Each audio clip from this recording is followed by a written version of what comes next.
मारूफ TV मेजबान निदा यासिर ने एतराफ किया है कि उन्हें ज्यादातर क्रिकेटर्स और सियासतदानों से मुतालिक मालूमात नहीं होती। वो शोज करने से कबल क्रिकेटर्स से मुतालिक मालूमात अपनी बहन से लेती हैं।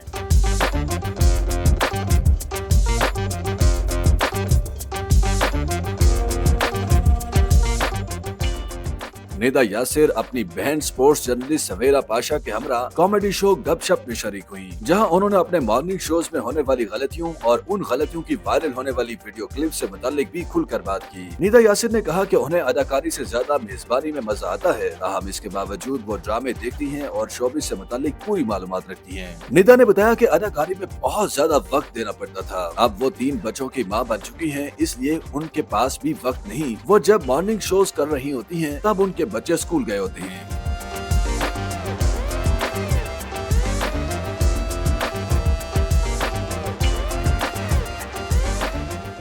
एक सवाल के जवाब में उन्होंने कहा कि अदाकारी उनका पहला प्यार था, लेकिन शौहर यासिर नवाज उससे भी पहला प्यार थे। प्रोग्राम में बात करते हुए उन्होंने बताया कि उनका बचपन यूरोपीय मुल्क जर्मनी में भी गुजरा और उन्होंने वहाँ 4 जमातें भी पढ़ी। उन्हें जर्मन जबान भी आती है और साथ ही उन्होंने जर्मन जबान में बात भी की। उन्होंने दावा किया कि वो पढ़ाई में अपनी तमाम बहनों से होशियार थी और अब वो फैशन की तालीम हासिल कर रही है, जिसके बाद वो कारोबार से मुताल्लिक छोटे कोर्सेज करने के बाद अपना फैशन का कारोबार भी करेंगी।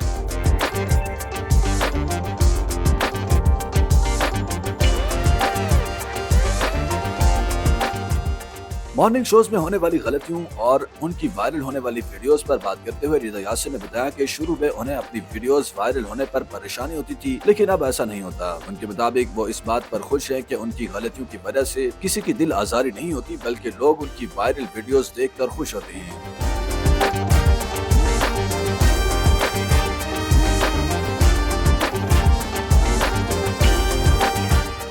उन्होंने एतराफ किया कि उन्हें स्पोर्ट्स और खुसूसी तौर पर क्रिकेट और क्रिकेटर्स से मुतालिक ज्यादा मालूमात नहीं है। वो जब भी क्रिकेटर्स को प्रोग्राम में बुलाती हैं तो पहले अपनी बहन सवेरा पाशा से मज़कूरा शख्स से मुतालिक मुकम्मल मालूमात देती हैं। एक सवाल के जवाब में निदा यासिर ने बताया कि वो मिसबाहुल हक को जानती हैं, वो उनसे मिली भी हैं, लेकिन उनसे उनके मुतालिक कुछ भी मालूमात न पूछी जाए। निदा यासिर ने एक वाकया सुनाया कि कई साल कबल वो शौहर यासिर नवाज के हमरा एक फैशन शो में मेहमान बनी, जहाँ क्रिकेटर दानिश कनेरिया और उनकी अहलिया भी मेहमान के तौर पर बैठे थे, लेकिन उन्होंने और उनके शौहर ने क्रिकेटर और उनकी अहलिया को नहीं पहचाना। उनके मुताबिक वो और उनके शौहर एक दूसरे के साथ खुसर फसर करके पूछ रहे थे कि ये कौन है, लेकिन उन्हें कुछ नहीं याद आया। फिर उन्होंने हिम्मत करके क्रिकेटर से खुद ही पूछा कि आप कौन हैं। निदा यासिर के मुताबिक उनके सवाल करने पर दानिश कनेरिया की अहलिया ने एहतराम और प्यार से अपना तारुफ कराया। प्रोग्राम के दौरान बात करते हुए उन्होंने एतराफ किया उन्हें ज्यादातर सियासतदानों से मुतालिक भी मालूमात नहीं होती, इसलिए वो उन्हें प्रोग्रामात नहीं बुलाती। उन्होंने एतराफ किया कि उनसे मॉर्निंग शोज करने के दौरान दाद गलतियां हुई, जिन गलतियों की वीडियोस वायरल भी हुई वो तो चंद गलतियां हैं और वो बहुत छोटी और कदरे नई गलतियां हैं।